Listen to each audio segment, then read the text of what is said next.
இப்ப நம்முடைய நபி ஸல்லல்லாஹு அலைஹி வஸல்லம் உடைய வீடு சம்பந்தமாக இன்னும் சில விஷயங்கள் லைஃப் ஸ்டைல் சம்பந்தமாக படிக்க போறோம். What type of house did he live in? What was his lifestyle? ரசூலுல்லாஹ்வுடைய லைஃப் ஸ்டைல் எப்படி இருந்தது, அவருடைய வீடு எப்படி இருந்தது? In his 10 years of the leader of Medina, அல்லாஹ்வுடைய நபி ஸல்லல்லாஹு அலைஹி வஸல்லம் மக்காவில இருந்து மதீனாவுக்கு போனாங்கல்ல, எத்தனை வருஷம் தெரியுமா உயிரோட இருந்தாங்க? 10 வருஷம் உயிரோட இருந்தாங்க. அதுக்கு பிறகு ரசூலுல்லாஹ் மௌத்தாங்க. ரசூலுல்லாஹ் 40 வயசுல நபி ஆனாங்களா? 13 வருஷம் மக்காவிலே இருந்து தாவா செய்தாங்களா? அல்லாஹ்வின் பக்கம் மக்களை அழைச்சாங்களா, கூப்பிட்டாங்களா? அதுக்கு பிறகு 53 வயசுல அவங்க அங்கிருந்து வெளியேறிட்டாங்க. அதுக்கு பிறகு மதீனாவுக்கு 10 வருஷம் இருந்தாங்க. அப்ப மொத்த ரசூலுல்லாஹ் உயிரோட இருந்த எத்தனை வருஷம்? 63, 63 years old. ஓகே, ரசூலுல்லாஹ் 63 வயசு இறந்துட்டாங்க. அப்ப ரசூலுல்லாஹ் 10 வருஷம் ஒரு லீடரா, அதுவும் ஒரு தலைவர். ஏன்னு கேட்டா ரசூலுல்லாஹ் மதீனாவுக்கு போன பிறகு மதீனாவில் உள்ள மக்கள் முஸ்லீம்கள்லாம் நிறைய ஆனதுனால எல்லாருடைய ஆதரவும் ரசூலுல்லாஹ்வுக்கு தான் இருக்கும். ஏன்னா ரசூலுல்லாஹ் நபியும் தலைவரும். அப்போ ஆட்சி அதிகாரமே அல்லாஹ் தஆலா அவங்களுக்கு கொடுத்துட்டாங்க. அவங்க தான் கிங் அங்க. சரியா? அப்போ ஒரு லீடரா இருந்துகிட்டு ரசூலுல்லாஹ் மதீனாவுல ஆட்சி செய்யறாங்க. ரசூலுல்லாஹ் கீழ தான் எல்லாமே. இனி அவங்க சொல்றபடி தான் அங்க நடந்தாகணும். அப்படி இருந்த காலத்துல அதுவும் அவங்க வெறும் அந்த ஊருக்கு மட்டும் லீடர் இல்ல, உம்மத்துக்கு leader. the leader of an உம்மா. எந்த உம்மத்து? நாம முஸ்லிம்களுடைய உம்மத். இஸ்லாமை எடுத்து சொல்லக்கூடிய, அதை பின்பற்றக்கூடிய உம்மத்தாக நமக்கும் சரி ரசூலுல்லாஹ் leader. the commander of an army. வெறும் லீடர் மட்டும் இல்ல, ஒரு கமாண்டர், தளபதி. ஒரு ஆர்மிய, ஒரு படைய வழி நடத்தி எதிரிக்கு எதிராக போர் செய்யறதும். சரியா? அப்ப எதிரியில ஒளிச்சு கட்டுறதும். இதுல ஆர்டர் பண்ணக்கூடிய கமாண்டர் யாருன்னு ரசூலுல்லாஹ் தான் மதீனாவுக்கு போன பிறகு. ஏன்னா ரசூலுல்லாஹ் ஸல்லல்லாஹு அலைஹி வஸல்லம் ஜிஹாத் செய்தது, அதாவது போர் செய்தது எல்லாமே மதீனாவுக்கு போன பிறகுதான். மக்காவுல பண்ணல. ஏன் சொல்லுங்க? யார் சொல்றா? சும்மா ஜஸ்ட் கை மட்டும் தூக்குங்க. ரசூலுல்லாஹ் மக்காவுல எதிரிகள்கிட்ட போர் செய்யவே இல்லை. இன்னும் சொல்ல போனா ரொம்ப கஷ்டம் கொடுத்தாங்க. முஷ்ரிக்குகள் அடிச்சாங்க, உதைச்சாங்க, கொலை பண்ற திட்டமிட்டாங்க. சஹாபாக்கள் நிறைய முஸ்லிம் ஆனவங்களை எல்லாம் கொலையே பண்ணாங்க. ஆனால் ரசூலுல்லாஹ் போர் செய்யவே இல்லை. என்ன காரணத்தினால ரசூல் ஸல்லல்லாஹு அலைஹி வஸல்லம் மக்காவுல இருக்கும்போது போர் செய்யவே இல்லை? சொல்லுங்க, நீங்க சொல்லுங்க. அல்லாஹ் ஆர்டர் கொடுக்கல. மாஷா அல்லாஹ், நல்ல பதில் இது. அல்லாஹ்வுடைய கட்டளை, ஆர்டர் வரல. மதீனாவுக்கு வந்த பிறகு தான் வந்துச்சுங்கிற ஒரு ஆன்சர். நல்ல ஆன்சர். உங்க பேரு ஆதில். ஓ, இன்னொரு ஆதில் நீங்க. மாஷா அல்லாஹ், வெல்கம், பாரக்கல்லாஹு ஃபீக்கும். இன்னொரு ஆன்சர் இருக்குது. அல்லாஹ்வுடைய ஆர்டர் வரலைங்கிறது ரைட் ஆன்சர் தான். காபா இருக்குது. காபா இருந்ததுனால ரசூல் ஸல்லல்லாஹு அலைஹி வஸல்லம் போர் செய்யல அப்படிங்கிற ஒரு ஆன்சர். ஆனா அந்த ஆன்சரை விட ஒரு முக்கியமான ஆன்சர் இருக்கு. இருங்க, வெயிட் வெயிட். யார் இந்த பக்கம்? மர்வான் சொல்லுங்க. எங்க? மதீனால முஸ்லிம்ஸ் அதிகமா இருந்தாங்க. அங்க போர் செய்ய முடிஞ்சு, அங்க இருந்துட்டு அவங்க போர் செய்யறாங்க. மக்கால இல்ல, காபீர்கள் அதிகமா இருந்தாங்க, முஸ்லிம்கள் கம்மியா இருந்தாங்க. அப்ப இதுல என்னன்னா பலம், சரியா, ஸ்ட்ரென்த் முஸ்லிம்களுக்கு இல்ல, ரொம்ப கம்மி. முஸ்லிம்கள் ரொம்ப கம்மி. அதனால போர் செய்யறதுக்கு, எதிரிகளை எதிர்க்கிறதுக்கு ஸ்ட்ராங்னஸ் வேணும், வெப்பன் இருக்கணும், அதே மாதிரி ஆல் மேன் பவர் இருக்கணும். இது எல்லாமே இருந்தா தானே ஒரு போர்ல இறங்கிருக்கு. புரியுதா? இது எதுவுமே இல்லாம காபீர்கள், அதாவது நம்முடைய எதிரிகள், எனிமீஸ் அதிகமா அவங்க ஸ்ட்ரென்த்தோடு இருக்கும்போது நம்ம போர்ல இறங்கக்கூடாது. இறங்கினா என்ன, அவங்க யாருக்கு அழிவு வரும்? நமக்கு தான் அழிவு வரும். நம்முடைய நிலைமை தான் ரொம்ப பாதிக்கப்படும். அதனால ரசூல் ஸல்லல்லாஹு அலைஹி வஸல்லம் ரொம்ப தெளிவா இருந்தாங்க. முஸ்லிம்கள் ரொம்ப கம்மியா வீக்னஸோட இருக்கிறாங்க, அவங்களுக்கு வெப்பன்ஸ் கரெக்டா இல்ல. இந்த நேரத்துல போர் செய்தோம்னா இன்னும் அது நம்மை தான் பாதிக்கும் அப்படிங்கறனாலே ரசூல் ஸல்லல்லாஹு அலைஹி வஸல்லம் மக்காவுல போர் செய்யவில்லை. அல்லாஹ் அதனால தான் கட்டளை இடல. ஓகே. ஆனா மதீனாவுக்கு வந்த பிறகு அல்ஹம்துலில்லாஹ் முஸ்லிம்கள் ஓரளவு ஒரு ஸ்டெபிலிட்டி, அவங்களுக்கு ஒரு ஸ்திரத்தன்மை. அவங்க எல்லாரும் போர் செய்ய, அவங்களுக்கு ஒரு சொந்தமா ஒரு ஊரு, முஸ்லிம் அங்க ஆட்சி நடக்குது, ரசூலுல்லாஹ் தான் அமீர், அவங்க தான் லீடர். இப்படி ஒரு நிலைமை அதுக்கு பிறகு ரசூலுல்லாஹ் ஒரு கமாண்டரா ஆயிட்டாங்க. அங்கிருந்து போர் செய்யற அளவுக்கெல்லாம் நிலைமை. ஆனா ரசூலுல்லாஹ்வே போட ஆரம்பிக்கல. ஆனா எதிரிகள் எதிர்த்து வர வர ரசூல் ஸல்லல்லாஹு போர் செய்ய ஆரம்பிச்சாங்க. ரசூலுல்லாஹ் பத்தி இங்க பாத்துக்கிட்டு இருக்கோம் பாருங்க. ரசூலுல்லாஹ் ஒரு கமாண்டரா ஒரு ஆர்மிக்கு இருந்தாலும், இன்னொரு பக்கம் the treasurer of much war booty, ஒரு போர் செய்தா எதிரிகளை வீழ்த்தும் போது அங்கிருந்து பூட்டி, வார் பூட்டி கிடைக்கும். அதாவது அவங்க விட்டுட்டு போற பொருள். அதுக்கு எல்லாத்துக்கும் சொந்தக்காரவங்களை யார் இருப்பான வெற்றி பெறுவாங்க. யாருக்கு விக்டரி கிடைக்குதோ அந்த பொருள் அவங்களுக்கு தான் அதெல்லாம் சொந்தமாகும். அந்த மாதிரி ரசூலுல்லாஹ் ஒரு ட்ரெஷரரா, அதாவது ஒரு எல்லா அந்த வார் பூட்டி கிடைக்கிறது எல்லாத்துக்கும் சொந்தக்காரங்க ரசூலுல்லாஹ் தான். அப்படிப்பட்ட லெவல்ல ரசூல் ஸல்லல்லாஹு அலைஹி வஸல்லம் அல்லாஹ் உயர்த்தினார். The Prophet ஸல்லல்லாஹு அலைஹி வஸல்லம் never lived in a house. ஆனாலும் இப்படி எல்லாம் வசதி இருந்தாலும் ரசூலுல்லாஹ் ஒரு ஹவுஸ்னா எப்படி இருக்கும், நல்லா கட்டி, எப்படி நல்லா பில்டிங் எழுப்பி பார்க்க நல்ல ஒரு அம்சமா நல்ல ஜன்னல்கள்லாம் வச்சு சரியா ஒரு கதவு, கரெக்டான கதவு வச்சு எல்லாம் தேவையான வசதிகள்லாம் செய்து நல்லா இது பெட்ரூம், இது கிச்சன், இது வந்து ஹால் அப்படின்னு அதனால ஹவுஸ் சொல்லுவாங்க. ஹவுஸ்னா என்ன, இந்த மாதிரி ஒரு ஃபுல் ஸ்ட்ரக்சரா ஒரு பில்டிங் வந்து நீட்டா வாழ்றதுக்கு தகுந்த மாதிரி கட்டி எழுப்பும்போது ஹவுஸ் சொல்லும். வீடு கட்டுறது எவ்வளவு கஷ்டம் பார்த்தீங்களா?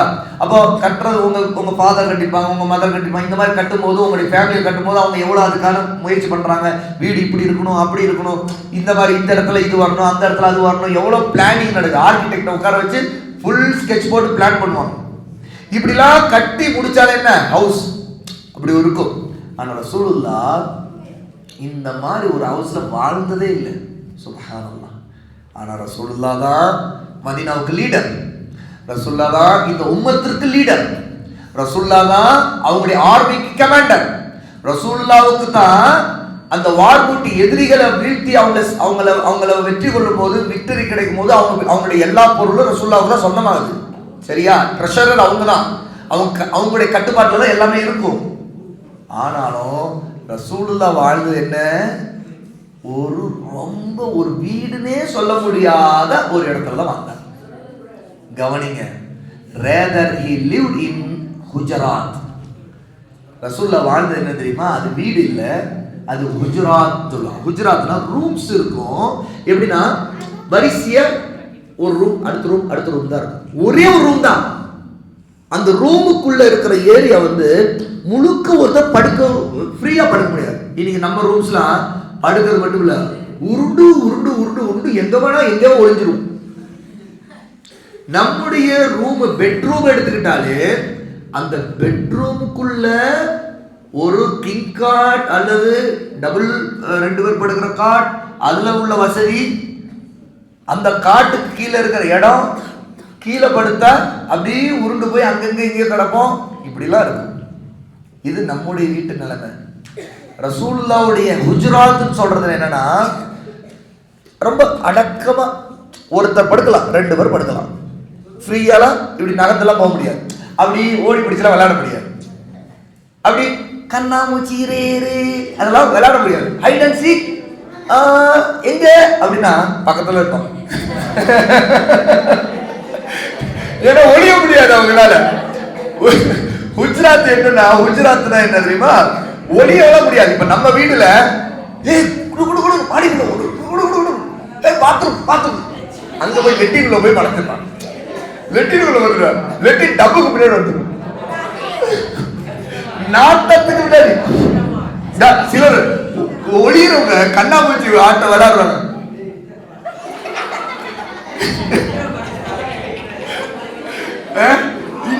இந்த மாதிரி பெரிய பிரச்சனை சேட்டைகள், நான் சேட்டை அப்படி ஒரு சேட்டு அசிங்கத்து. அன்னைக்கு பாருங்க, அன்னைக்கு வந்து நான் என் பிள்ளைங்களை யாரையும் அடிப்பேனா, அடிக்க மாட்டேன். நான் கோபப்படுறேன்னா மாட்டேன், நான் கொஞ்சம் கண்டிப்பேன். ஆனா அடிக்க வர என்னமோ சிங்கத்தை கண்டு 2 நம்பர் ஓடும் பார்த்தா அசிங்க அங்க போய் என்னது மஸ்ஜிதுடைய லெட்டின் ரூம்ல போய் ஓடும். அதுல ஒருத்தர் நானு வரேன் வாங்க அமைதியா போய் லெட்டின் கதவுக்கு எதிர அதுல ஒருத்தர் நான் போயிட்டேன்னா எட்டி பாக்குறாரா.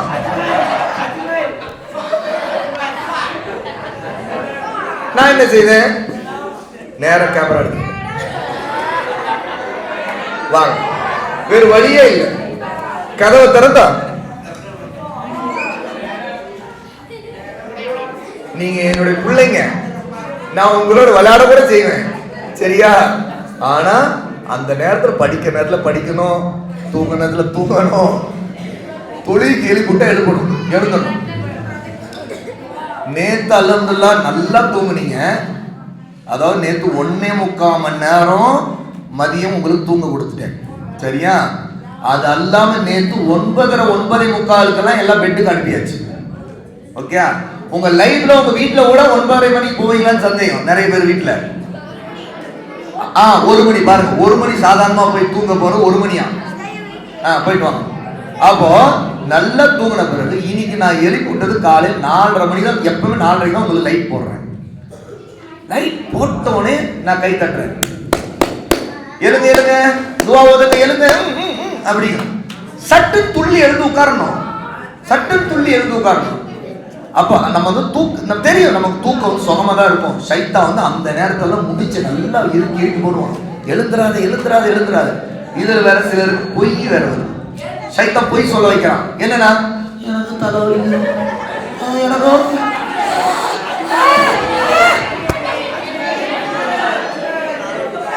எங்களுக்கு தெரியாதா உங்களுக்கு தலைவலியா காய்ச்சலா? நானும் உங்களுக்கு தொட்டு பாக்குறேன், நான் உங்களுக்கு உண்மையில காய்ச்சல் இருக்கான்னு பாக்குறேன். தெர்மாமீட்டர் வாங்கி வச்சுருவேன். இனிமேல் காய்ச்சல்னா வா அப்படி வாய் சொருகிட்டு வாய் கொஞ்சம் எடுத்து பார்த்துட்டு இப்ப காய்ச்சலா சரி நிரூபிப்பேன். அதனால பிள்ளைங்களா கமான்.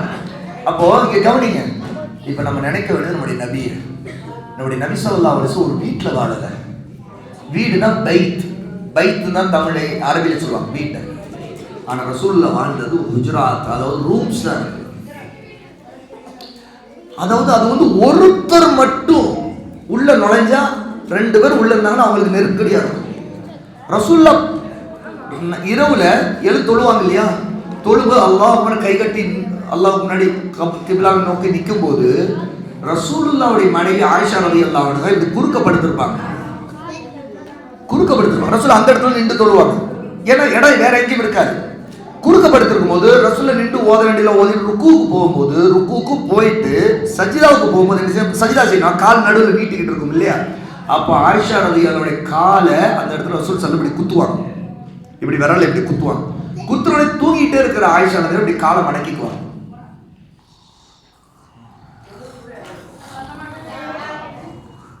அப்புறம் ரசூல் சஜிதாலே இருந்துட்டு எல்லாம் 2 சஜிதா முடிச்சு திரும்ப எழுந்து வந்து நின்ற பிறகுதான் ஆயிஷா ரலியல்லாஹு காலை மெல்ல நீட்டிக்குவாங்க. இதுதான் ரசூலுல்லாஹ்வுடைய வீட்டில் இருந்த இடம். ரசூலுல்லாஹ் ஃப்ரீயா சரி ஆயிஷா ரலியல்லாஹு அன்ஹா அந்த இடத்துல படுத்திருக்கிறாங்கன்னு சொல்லிட்டு அந்த பக்கம் போய் நின்று தொழ முடியுமான்னு தொழ முடியாது, இடம் இருக்காது. சுப்ஹானல்லாஹ். ரசூல் ஸல்லல்லாஹு அலைஹி வஸல்லம் அவங்க வசிச்சது அதுவும் மதீனாவுல இருந்த நிலைமை இதுதான். அல்லாஹ் அக்பர். அப்ப கவனிங்க, கமன். ஆமா, ரசூலுல்லாஹ் வீட்டுக்குள்ளதான் இப்ப கபர் இருக்குது. ரசூலுல்லாஹ்வுடைய கபரு, அபூபக்கர் ரலியல்லாஹு கபரு, உமர் ரலியல்லாஹு கபரு, 3 பேருடைய கபரும் அங்க உள்ள இருக்குது. சரியா? அது வந்து இப்ப அந்த இடத்துல இருந்து ரசூலுல்லாஹ்வுடைய ரூம்ஸ், அந்த அடுத்தடுத்து இருந்த எல்லா ரூம், அதாவது ஒவ்வொரு மனைவிக்கு ரசூலுல்லாஹ் ஒரு ரூம் தான் கொடுத்திருந்தாங்க. அப்படிதான் வாழ்ந்துக்குவாங்க. சரியா? இப்ப கவனிங்க, rooms which were approximately 2 meter into 2 meter in size. அந்த ரூமுடைய சைஸ் எவ்வளவுன்னா 2க்கு 2 மீட்டர் கணக்கில் 2க்கு 2. இப்போ 1 மீட்டர் இன்னொரு மீட்டர், அதே மாதிரி இந்த பக்கம் 1 மீட்டர் அந்த பக்கம் 1 மீட்டர். இந்த அளவுக்கு தான் இந்த ரூம். இது என்னன்னா இப்ப 2 பேர் சப்புல 3 பேர் சப்புல தொழுகிறாங்கன்னு வைங்களேன், அங்க இருந்து கணக்கு வச்சு இன்னும் கொஞ்சம் முன்னாடி, அப்புறம் அந்த பக்கம் ஒரு 4 பேர் தொழுகிறான்.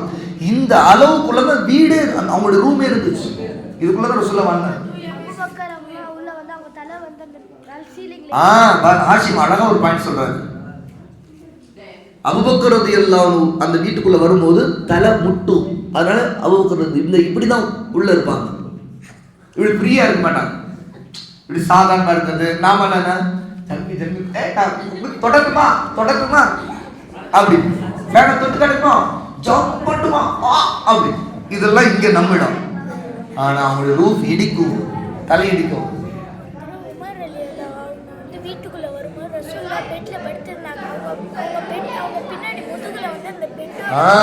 அது படிப்போம். ரசூலுல்லாஹி ஸல்லல்லாஹு அலைஹி வஸல்லம் வீட்டுல ஒரு தடவை உமர் வராங்க ரலியல்லாஹு அன்ஹு, எழுந்து உட்காரமா படுத்து அந்த மாதிரி பண்ணக்கூடாது. வகுப்பு நடக்கும்போது அப்படி சாயறது படுக்கிறது தப்பு. நம்முடைய வகுப்புக்கு கொடுக்குற மரியாதை இல்லாது. அப்போ ரையான் ஒன்று சொன்ன கவனிங்க, போதும் நம்ம கண்டினியூ பண்ணணும் இன்ஷா அல்லாஹ் நம்முடைய செஷனை. கவனிங்க, ஒரு தடவை உமர் ரலியல்லாஹு வரும்போது ரசூல் ஸல்லல்லாஹு அலைஹி வஸல்லம் கட்டிலில் படுத்திருந்தாங்க. அந்த கட்டில் ஈச்ச மரத்துடைய இலைகள் போட்ட கட்டில். அதனால ரசூல்லா வெறும் உடம்புல படுத்திருந்தது.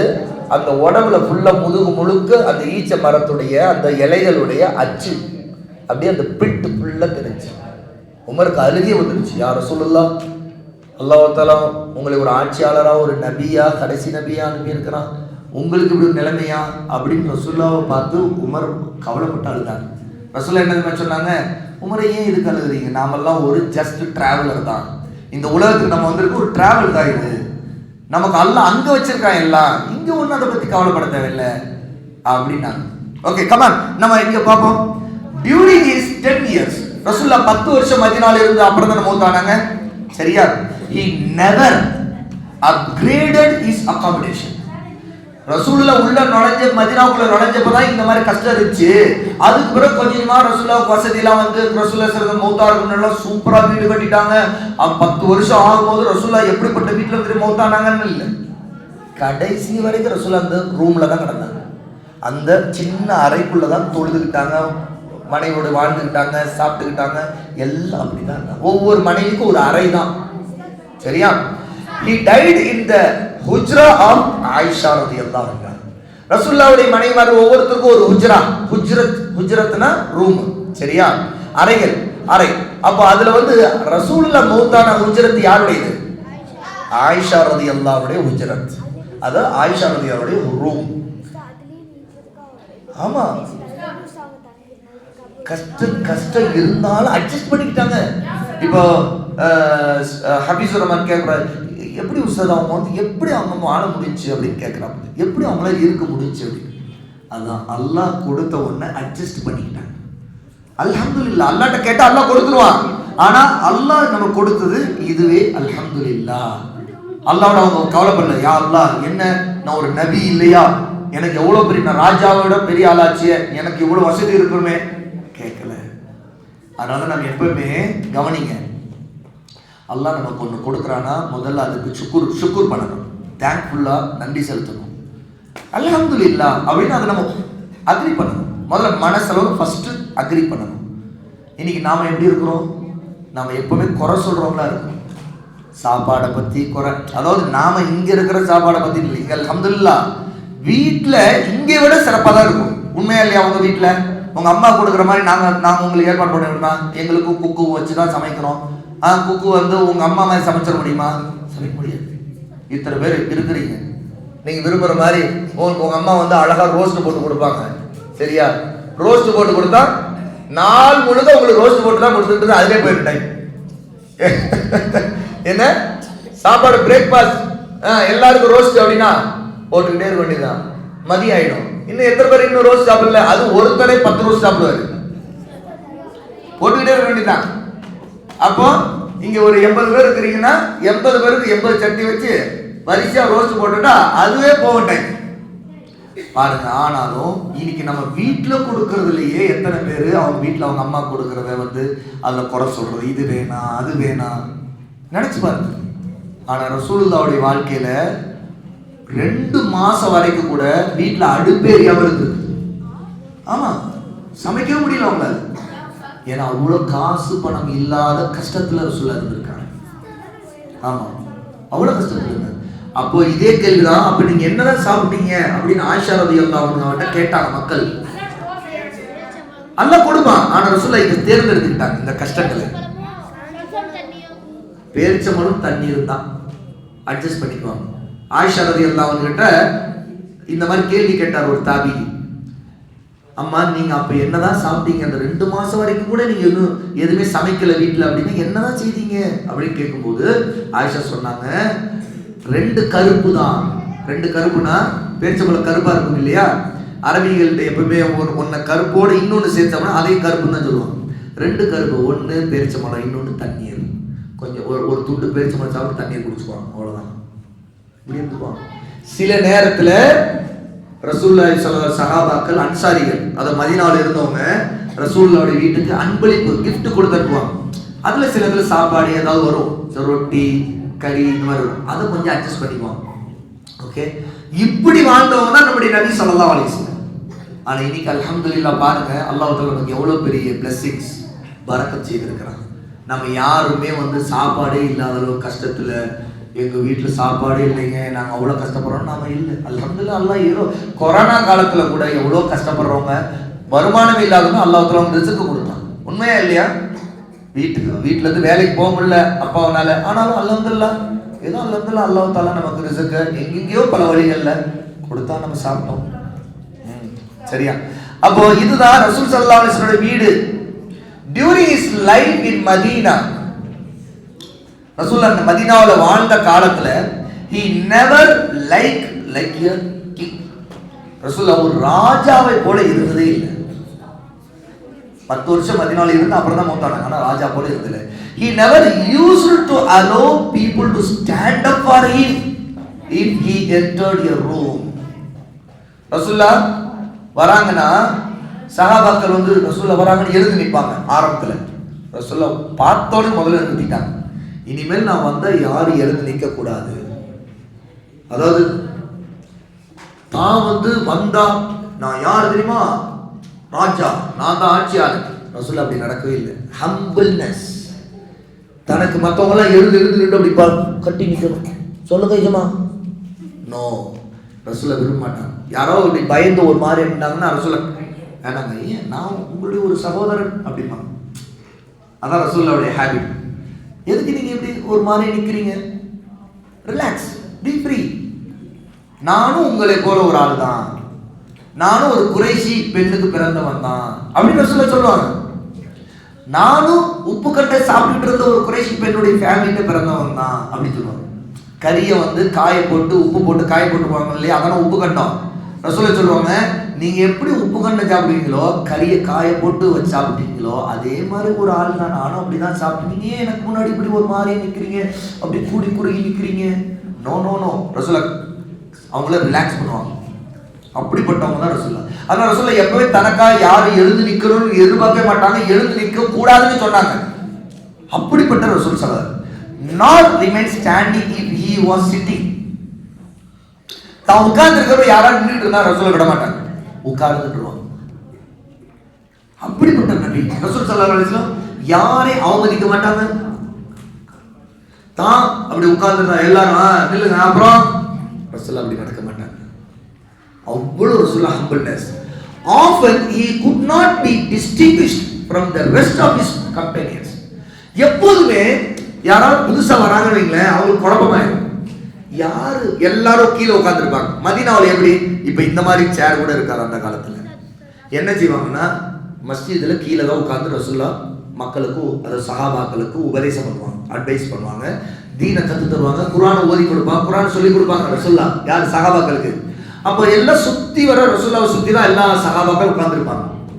உட்கார்ந்துருக்கும் போது யாரா புதுசா ஒரு ஆள் வந்தான்னு வைங்களேன், அந்த வித்தியாசமே தெரியாது.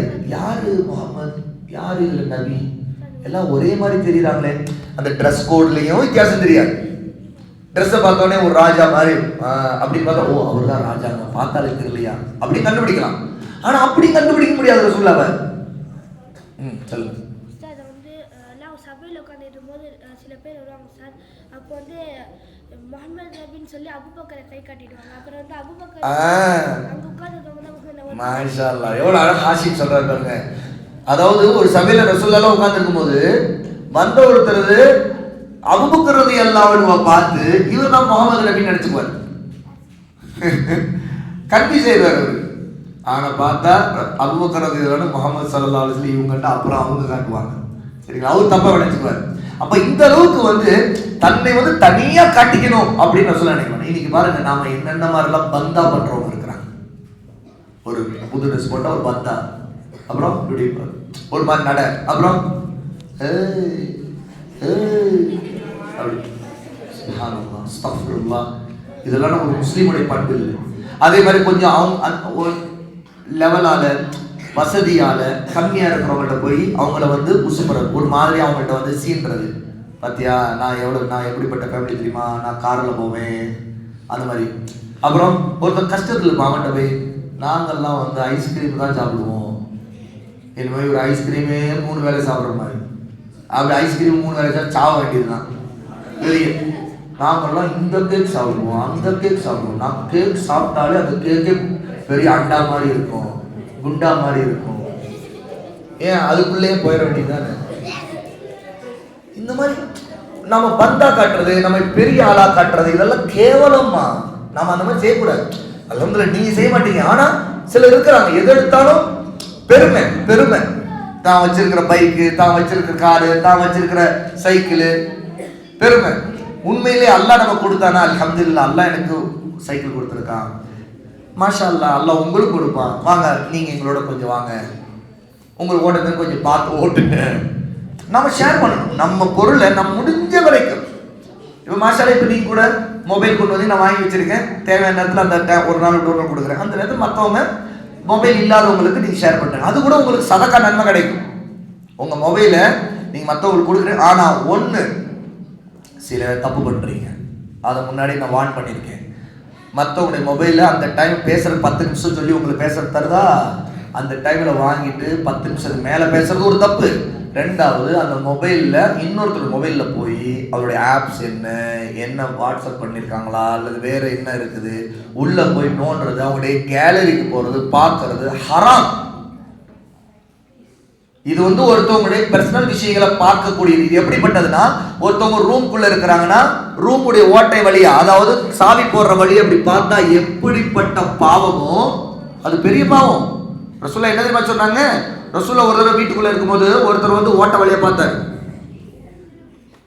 ரசூலுல்லாஹ் கவனிச்சுட்டு ரசூலுல்லாஹ் சொன்னாங்க, இப்படிப்பட்ட பாவம் செய்தவனுக்கு நான் கண்ணை நோண்டிடலாம் நினைச்சேன் அப்படின்னு. கண்ணை நோண்டி வெளியே எடுத்துடலாம் நினைச்சேன். அவ்வளவு பெரிய தப்பு. அந்த மாதிரி தப்பு தான் ஒருத்தவங்களுடைய மொபைல் எடுத்து பார்க்கறது. ஈவன் உங்களுடைய பேரண்ட்டுடைய மொபைலை கூட எடுத்து பார்க்க கூடாது நீங்க. அந்த மாதிரி தப்பு. உங்க அம்மாவுடையது, உங்க அத்தாவுடையது கேலரி எடுத்து பார்க்கறது, நோண்டுறது தப்பு. பார்க்க கூடாது, அது ஹராம். பெர்மிஷன் இல்லாம செய்யவே கூடாது. ஆமா, நான் பயான்ல சொல்றேன், ஈவன் உங்களுடைய அம்மா கூட உங்களுடைய அத்தாவுடைய போன் எடுத்து அந்த மாதிரி நோண்டி பார்க்க கூடாது தெரியுமா. கேலரி எடுத்து பார்க்கறது அல்லது வாட்ஸ்அப் செக் பண்றது. அத்தா அவர் வந்து அமீர், அவர் தான் உங்க குடும்பத்துக்கு அமீர், அதுவே தப்பு. உங்க அம்மா செய்தாலே தப்புனா உங்க அம்மாவுடைய அத்தாவுடைய நீங்க எடுத்து பார்க்கறது தப்பு. இதெல்லாம் வந்து அல்லாஹ் பார்த்துக்கிட்டு இருக்கான். அந்த மாதிரி செய்யக்கூடாது. அது அல்லாம உங்களுக்கு ஹெல்ப் பண்றதுக்கு ஒருத்தர் கொஞ்சம் நேரம் போன் பேசுற கொடுக்குறாங்கன்னா அவங்களுடைய போன்ல போய் மற்றதை பார்க்கறது, கேம் விளையாடுறது, இதெல்லாம் தப்பு. இப்படி தெரிஞ்சவங்களுக்கு நான் போன் கால் மொத்தமா கட் பண்ணிடுவேன். இனிமேல் உங்களுக்கு பேசுறதுக்கு அனுமதி இல்லைன்னு சொல்லிடுவேன். I am strict in this. Be careful. Allah மன்னிக்கணும், இந்த தப்பை செய்யக்கூடாது. அப்ப ரசூல் ஸல்லல்லாஹு அலைஹி வஸல்லம் அந்த அளவுக்கு ரொம்ப ஹம்பிள்னஸோட இருப்பாங்க, பெருமை அடிக்க மாட்டாங்க. If a stranger walked in upon the prophet and his companions, யாரோ ஒரு புது ஆளு ரசூலுல்லாஹும் சஹாபாக்கள் இருக்கிற இடத்துல இப்படி நடந்து போறான்னு வைங்க, அந்த நேரத்துல he would need to ask, அவர் வேற வழியே இல்லாம கேட்க வேண்டியது வருமா, என்ன, who amongst you is Muhammad the messenger of Allah? உங்கள யார் அல்லாஹ்வுடைய தூதர் முஹம்மத்? ஏன்னா அவரால் கண்டுபிடிக்க முடியாது. உங்கள யாருக்கு அல்லாஹ்வுடைய தூதர் முஹம்மது நான் கண்டுபிடிக்க விரும்புறேன், எனக்கு வித்தியாசமே தெரிய மாட்டேங்குது அப்படின்னு சொல்லுவாங்க. சுப்ஹானல்லாஹ். அதான் அல்லாஹ்வுடைய நபியினுடைய ஹம்பிள்னஸ். எல்லாரையும் போல ஒரே மாதிரி இருப்பாங்க ரசூலுல்லாஹி ஸல்லல்லாஹு அலைஹி வஸல்லம். கடைசி வாங்க, all people were equal in front of the prophet ஸல்லல்லாஹு அலைஹி வஸல்லம். ரசூலுல்லாஹ் எல்லா மக்களையும் சமமா தான் மதிப்பாங்க. உடனே பணக்காரர் வந்தா ஒரு மாதிரி, ஏழை வந்தா ஒரு மாதிரி, வெள்ளையா ஒருத்தர் இருந்தா ஒரு மாதிரி, கருப்பா இருந்தா ஒரு மாதிரி, இப்படிலாம் ரசூலுல்லாஹ் வித்தியாசம் பார்க்க மாட்டாங்க. He never gave preferential treatment to the rich and he never overlooked the rights of the weak and poor. ரசூலுல்லாஹ் ரொம்ப பலவீனமான, கஷ்டப்படுறவங்க, ஏழைகள், இவங்களும் ஒரு மாதிரியும், நல்ல வசதியானவங்க, கோடீஸ்வரன், நல்ல பெரிய ஆளு போயிடுவாங்க, அப்படிப்பட்டவங்க ஒரு மாதிரியும் ரசூலுல்லாஹி ஸல்லல்லாஹு அலைஹி வஸல்லம் வித்தியாசப்படுத்தி பார்க்க மாட்டாங்க. இன்ஃபேக்ட் உண்மை என்னன்னா he preferred the companionship of the poor, weak and freed slaves. உண்மையிலே பார்த்த ரசூலுல்லாஹ் எப்பவுமே தனக்கு யார் ரொம்ப பக்கத்துல நெருக்கிக்குவாங்கன்னா, யார் ரொம்ப வீக் பீப்புளா இருக்காங்களோ, யார் ரொம்ப ஏழையா இருக்காங்களோ, யார் அடிமையா இருக்கிறாங்களோ, அல்லது விடுதலை செய்யப்பட்ட அடிமையா இருக்கிறாங்களோ, அவங்கள ரசூலுல்லாஹ் ரொம்ப கேர் பண்ணுவாங்க. ஏன்னா அவங்க வீக் பீப்புள், அவங்க கஷ்டப்படுறவங்க, அவங்களுக்கு முதல்ல முக்கியத்துவம் தருவாங்க. அவங்களுக்கு என்ன வேணும், என்ன செய்யறாங்க, அவங்களுடைய கஷ்டம் என்ன, இதையெல்லாம் ரசூலுல்லாஹ் அவ்வளவு கவனிப்பாங்க. நம்முடைய நபி ஸல்லல்லாஹு அலைஹி வஸல்லம். சுப்ஹானல்லாஹ். اللهم صل على محمد وعلى آل محمد كما صليت على إبراهيم وعلى آل إبراهيم إنك حميد مجيد. اللهم بارك على محمد وعلى آل محمد كما باركت على إبراهيم وعلى آل إبراهيم إنك حميد مجيد. His clothing, shoes, lifestyle, accommodation and the food was no better than most of his companions. ரசூலுல்லாஹ்வுடைய சஹாபாக்கள்ல இருக்கிற நிறைய சஹாபாக்களுடைய அவங்களுடைய ஆடை, அவங்க போடக்கூடிய காலணி, என்ன செருப்பு, அல்லது அவங்களுடைய வாழ்க்கை முறை, லைஃப் ஸ்டைல், அவங்களுக்கு இருக்கிற நிலை, அல்லது அகாமடேஷன், தங்குற விஷயம், அல்லது சாப்பாடு, இது எதிலுமே சஹாபாக்கள் எல்லாருமே பலருக்கு என்ன நிலைமை, அதே நிலைமை தான் ரசூலுல்லாஹி ஸல்லல்லாஹு தனக்கு மெயின்டைன் பண்ணிக்கிட்டாங்க.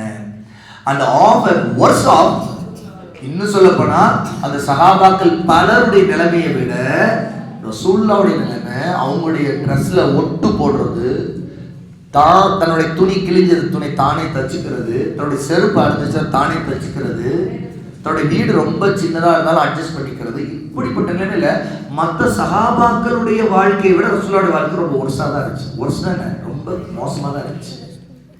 ஓகே, அதனால இதை தான் நாம இன்னைக்கு இந்த பகுதியில் படிக்கிறோம். May Allah peace and blessings be upon him.